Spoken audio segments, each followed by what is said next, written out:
Wars, nothing but Star Wars. Give me the Star Wars. Don't let them end.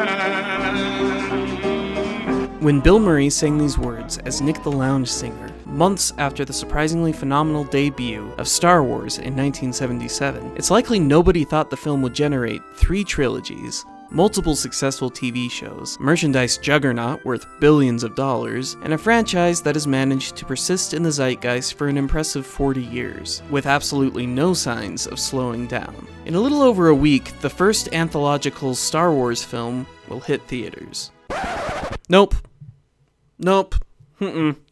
that does not count. Anywho's, I thought I would do a quick video ranking the 7 Star Wars films as a way to celebrate / to be honest, capitalize on the search engine trending of Rogue One, a Star Wars story. So, in the words of Captain Tennille, get it on!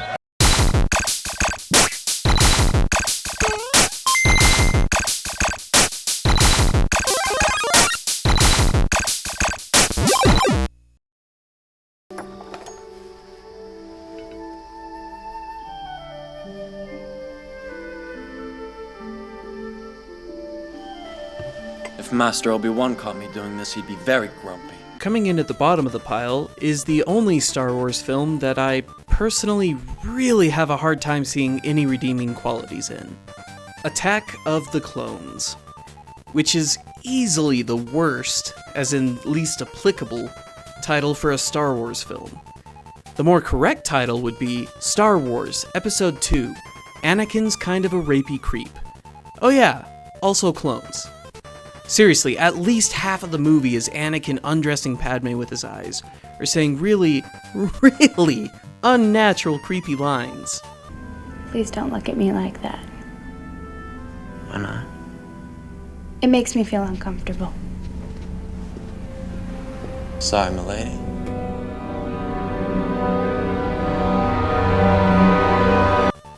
On top of that, the film's plot is muddled by really crappy pacing, and the action is cheapened by incredibly lifeless early 2000s CGI. Speaking of lifeless CGI, I know this will be an unpopular opinion, but I just don't like the lightsaber duel between Yoda and Count Dooku.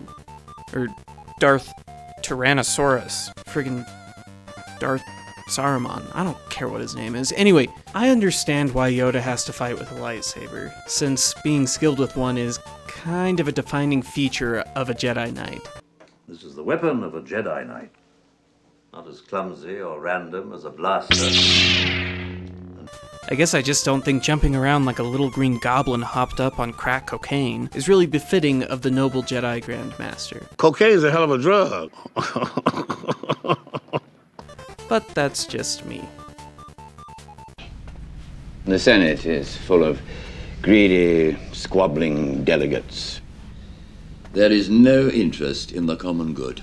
I was just 10 years old when The Phantom Menace was released, and I can still clearly remember walking out of the theater, forcing myself to believe that I loved every minute of that movie, and that super tired feeling I was feeling had nothing to do with the 2 hours of boring political crap punctuated by 30 minutes of action, which ranged in quality from meh to, honestly, truly magical. While the scenes involving trade negotiations and Senate votes of no confidence in Chancellor Zod were like Ambien for 10-year-olds, and the Jar Jar gags seemed a little juvenile to me, even when I was, well, a juvenile. Don't do that again. I'd be lying if I said I didn't still think that the pod race was one of the highlights of the saga. I mean, come on. This is awesome, and it made me poop my pants in the theater with the sound. It looks like Skywalker's moving up the field. I don't care how much you hate the prequels, this is awesome. And of course, Duel of the Fates and the duel that it accompanies was enough to almost make me forget about crap like this. This is very, very bad. Oh! Icky, go! Almost.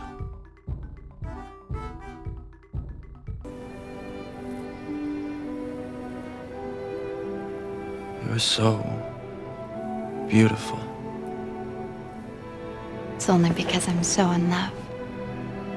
And rounding out the bottom of the pile is Revenge of the Sith. The amount of silly, lifeless CGI prequel shenanigans is almost perfectly balanced out by actual powerful, memorable scenes. For every poignant scene like this, You were my brother, Anakin!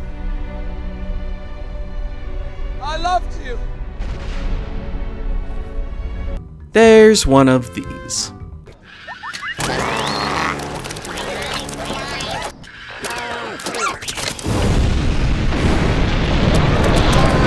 It's the least disappointing of the prequels. What a resounding endorsement, right? No. Return of the Jedi was my favorite Star Wars film when I was a kid. It has what I still consider to be the coolest space battle in the series, an incredibly powerful duel between Luke and Vader, and let's face it, as obnoxious as the Ewoks are to me now, I loved the ever-living crap out of them as a kid. As I've grown older, I've started to notice that some of the humor in the movie just doesn't land. The pacing is a little wonky, especially when the strike team arrives on the moon of Endor, and it just doesn't pack the same punch as its predecessor. Though, to be fair, when your predecessor's The Empire Strikes Back, you're gonna have a really hard time filling those massive shoes. Still, Jedi manages to deliver a satisfying end to the original trilogy. There's been an awakening. Have you felt it? Yes. I can't even begin to imagine the pressure J.J. Abrams and company felt with producing Star Wars Episode 7, The Force Awakens. They had to restore the faith of disenfranchised fans, make Disney's $4 billion investment in Lucasfilm viable, and lastly, the film somehow had to meet the astronomical expectations of those fans who still loved Star Wars, while simultaneously hooking in a new generation of fans. I think The Force Awakens manages to do everything it needed to do, and then some. It introduces a compelling new lead and a compelling new villain, while also allowing for the passing of the torch from old players to the new. Granted, the plot mirrors the first Star Wars film in a big way, but it does so while providing beautiful visuals, thrilling dogfights, characters that resonate with the audience, and some truly impressive, emotional performances. It does what every good first installment does, gets the audience intrigued and invested in the films to come.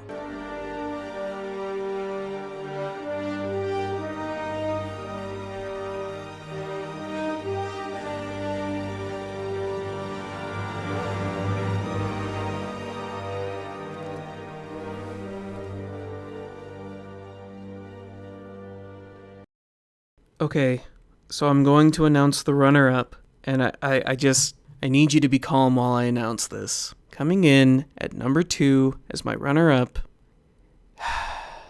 is The Empire Strikes Back.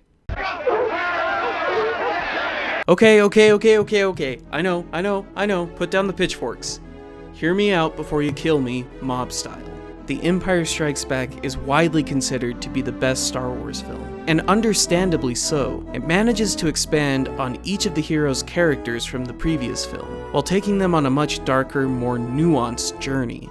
The Empire Strikes Back sees our heroes facing a grim future with only the slightest glimmer of hope.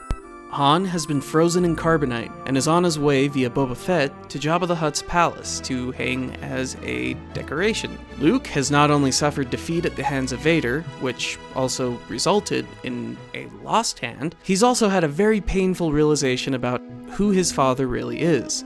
Obi-Wan never told you what happened to your father. He told me enough. He told me you killed him. No.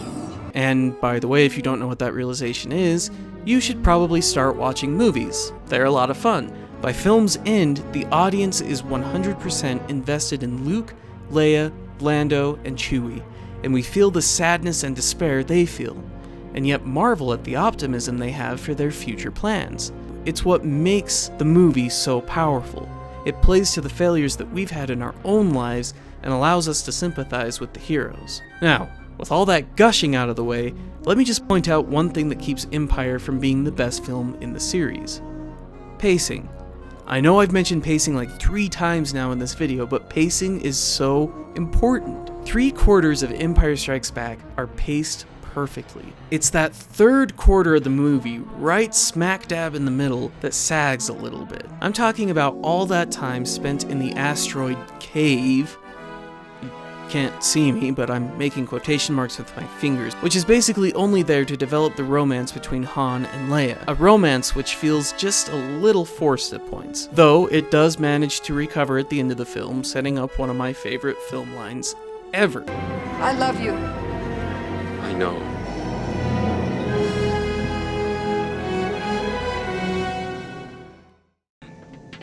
Come on, buddy, we're not out of this yet.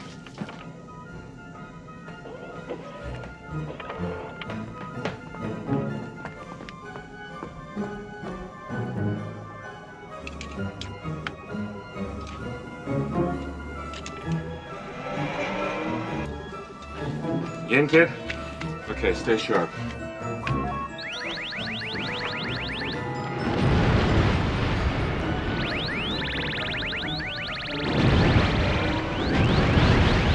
Here they come.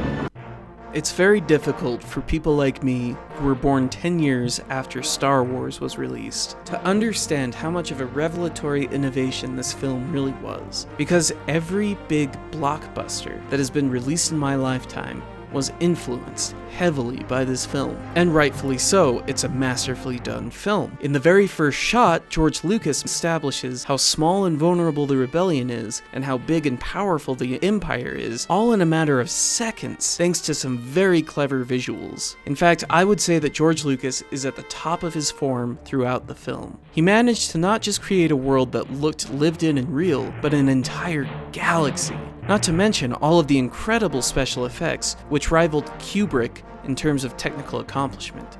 The original Star Wars was sci-fi in the vein of Flash Gordon, mixed with westerns, with a bit of Kurosawa-type samurai films, and Arthurian legend added in for good measure. It was the Greek myth for our time. And as much as I love me some deep Star Wars lore, I also love the fact that Star Wars left certain things mysterious, like the Force. There was no attempt to fully explain what it was. The Force is what gives the Jedi his power.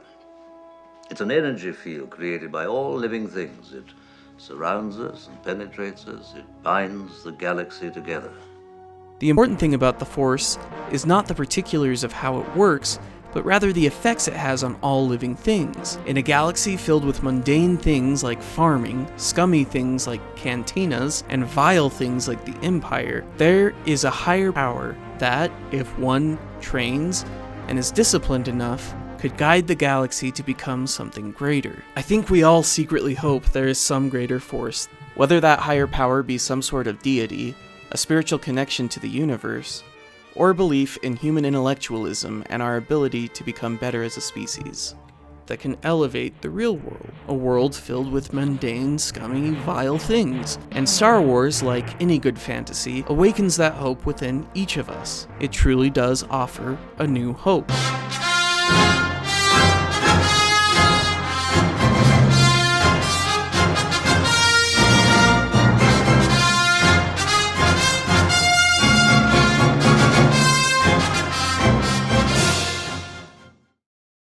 Really hope you enjoyed this video. It was a lot of fun to make. If you did like it, please hit that like button. It definitely helps me a lot. And if you're new to the channel, you should subscribe. I've started doing more videos on movies, but I mainly focus on video games from the 90s, as well as other pop culture things from the 90s. Also, check me out on Twitter. Check me out on Facebook.